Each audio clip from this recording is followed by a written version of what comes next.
अध्यक्ष महोदय, मैं आपका आभार व्यक्त करना चाहती हूँ कि आपने मुझे उत्तर प्रदेश की अर्थव्यवस्था, जिसका दावा कर रही प्रदेश सरकार 1 ट्रिलियन इकोनॉमी का, उस पे प्रश्न पूछने का अवसर दिया। अध्यक्ष जी, जहां देश को 3 ट्रिलियन इकोनॉमी और प्रदेश को 1 ट्रिलियन इकोनॉमी का दावा कर रही है ये सरकार, वहीं वे अपने हर वादे में डबल इंजन की तरह फेल भी होती जा रही है। देश को विश्व गुरु बनाने की बात कर रहे हैं, लेकिन आज इकोनॉमिकल डिस्पैरिटी में देश विश्व गुरु बन चुका है। आज अमीर और अमीर होता चला जा रहा है और गरीब होता चला जा रहा है। वो स्वयं आपके आंकड़े बताते हैं कि आज पूरे देश में 60 करोड़ लोग हैं जो कि राशन पे आश्रित हो चुके हैं और प्रति वर्ष 6 करोड़ लोग ऐसे हैं जो आपकी गरीबी रेखा से नीचे चलते चले जा रहे हैं।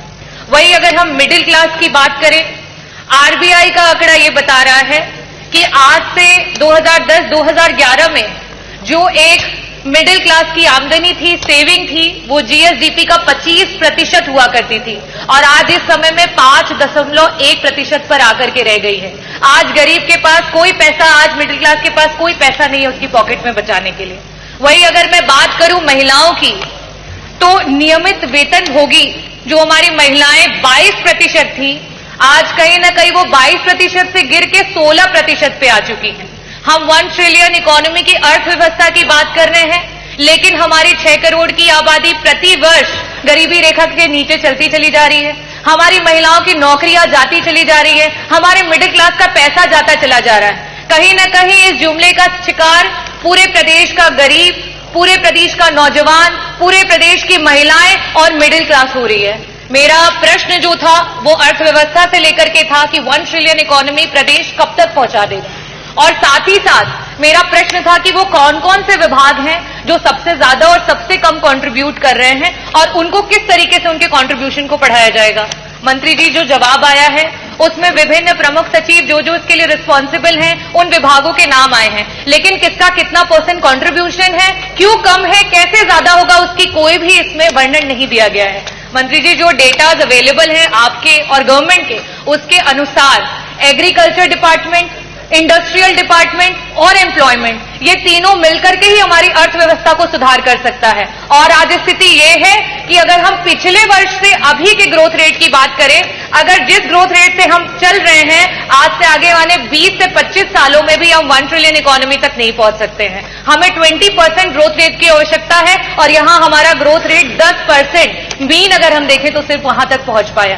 मेरा आपसे प्रश्न ये है कि ये 1 ट्रिलियन इकोनॉमी के जुमले में जो हमारे गरीबी रेखा के नीचे जा रहे लोग हैं, उनको वापस से ऊपर उठाने के लिए सरकार की कोई नीति आने वाली है?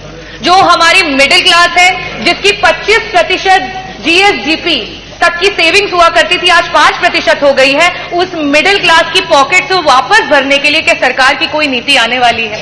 जो हमारी महिलाएं 22% तक थी, उन्हें बढ़ा करके आगे लेकर के जाना चाहिए, आज 16% पे आ चुकी हैं। उन महिलाओं को वापस से नौकरी पे लाने के लिए सरकार की कोई योजना है? और साथ ही साथ मंत्री जी, विभागों का वर्णन आपने तो नहीं दिया, मैं आपसे दूसरा यह सवाल करना चाहूंगी कि एग्रीकल्चर डिपार्टमेंट को 4 गुना काम करना पड़ेगा, हमारे इंडस्ट्री डिपार्टमेंट को 3.5 गुना काम करना पड़ेगा और एम्प्लॉयमेंट रेट को 4 गुना काम करना पड़ेगा। जब आप पिछले 2017 से लेकर के 2025 तक उस ग्रोथ रेट को नहीं कवर कर पाए हैं, तो आगे आने वाले समय में आप 5 साल का दावा कर रहे हैं कि 5 साल में आप 1 ट्रिलियन इकोनॉमी बनाएंगे, आप कैसे बनाएंगे? और मैं पूरी उम्मीद करती हूं कि मंत्री जी जब भी जवाब देते हैं बहुत ही डेटाज के साथ देते हैं। मैंने जिस तरीके से जीएसडीपी का 25% का डेटा रखा है, महिलाओं का डेटा रखा है, साथ में गरीबी रेखा से प्रति वर्ष जिस तरीके से लोग नीचे आते जा रहे हैं उनका डेटा रखा है, मैं पूरी उम्मीद करती हूं कि उस डेटाज के साथ ही जवाब मिलेगा। बहुत बहुत धन्यवाद।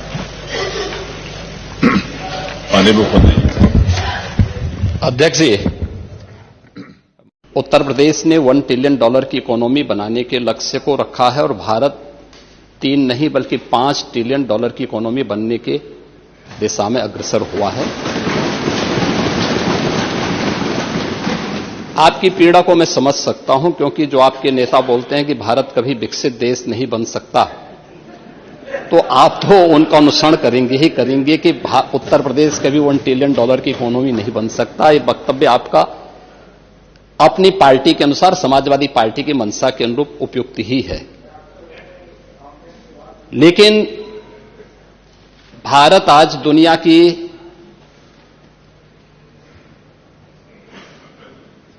पांचवीं बड़ी अर्थव्यवस्था बन चुका है और 2027 में भारत $5 ट्रिलियन की इकोनॉमी बनेगा, इसमें कोई संदेह नहीं। और दुनिया का सबसे तेजी के साथ उभरती हुई अर्थव्यवस्था के रूप में, सर्वाधिक ग्रोथ रेट के साथ भारत आज दुनिया की एक बड़ी अर्थव्यवस्था के रूप में आगे बढ़ रहा है। और मुझे लगता है कि 140 करोड़ भारतवासियों को इस पर गौरव की अनुभूति होनी चाहिए। हो सकता है कुछ लोगों को इसमें अच्छा नहीं लग रहा हो, क्योंकि जिनका अपना पर्सनल एजेंडा होता है वह देश के विकास को अच्छा नहीं मानेंगे। लेकिन आदरणीय प्रधानमंत्री जी की प्रेरणा से, उनके विजन के अनुरूप उत्तर प्रदेश ने भी $1 ट्रिलियन की इकोनॉमी बनने की दिशा में एक बड़े कार्यक्रम को आगे बढ़ाया है। हमने 2022 से इसके लिए एक व्यवस्थित कार्य योजना को आगे बढ़ाया है और उसके अनुरूप सरकार ने अपने कार्यक्रम को तेजी के साथ 10 सेक्टर में हमने इन कार्यक्रमों को आगे बढ़ाया है। और मुझे लगता है कि आपके जो उत्तर आपको यहां से भेजा गया होगा उसमें विस्तृत रूप से दिया गया है कि 10 सेक्टर जो बनाए गए हैं, हर सेक्टर में कोई ना कोई अपर मुख्य सचिव या प्रमुख सचिव स्तर का अधिकारी उसकी नियमित मॉनिटरिंग करता है। मासिक रूप से उस सेक्टर से जुड़े हुए किसी वरिष्ठ मंत्री के द्वारा उसकी समीक्षा की जाती है। उसके कुछ सुनिश्चित पैरामीटर और इंडिकेटर्स तय किए गए हैं उनको अचीव करने के लिए, और सीएम डैशबोर्ड के माध्यम से मासिक रूप से इसकी समीक्षा होती है। हर तीसरे महीने मैं स्वयं भी इसकी समीक्षा करता हूं और मुझे बताते हुए प्रसन्नता है कि पिछले 3 वर्ष के अंदर जो हमने टारगेट तय किए थे, हमने उसको सफलतापूर्वक प्राप्त किया है। इसी का परिणाम है कि जब हमारी सरकार आई थी, 12 लाख करोड़ की उत्तर प्रदेश की जो इकोनॉमी थी, इस वित्तीय वर्ष के अंत में वह 27.5 लाख करोड़ की इकोनॉमी बनकर के उभरेगी। और यह उन स्थितियों में जब हो रहा है जब पूरी दुनिया आर्थिक मंदी के दौर से इस देश दुनिया की वैश्विक महामारी कोरोना के बाद उस दौर से गुजरी थी। मेरा यह मानना है कि जो ग्रोथ रेट उत्तर प्रदेश की है, आज वह देश की सर्वाधिक अच्छी ग्रोथ रेट है। हम सबको इस पर गौरव की अनुभूति करनी चाहिए कि प्रधानमंत्री मोदी जी के नेतृत्व में 10 वर्ष में इस देश ने 25 करोड़ लोगों को गरीबी रेखा से उभारने में सफलता प्राप्त की है। और पिछले 8 वर्ष में हमारी सरकार ने 6 करोड़ से अधिक लोगों को गरीबी रेखा से ऊपर उठाने में सफलता प्राप्त की है।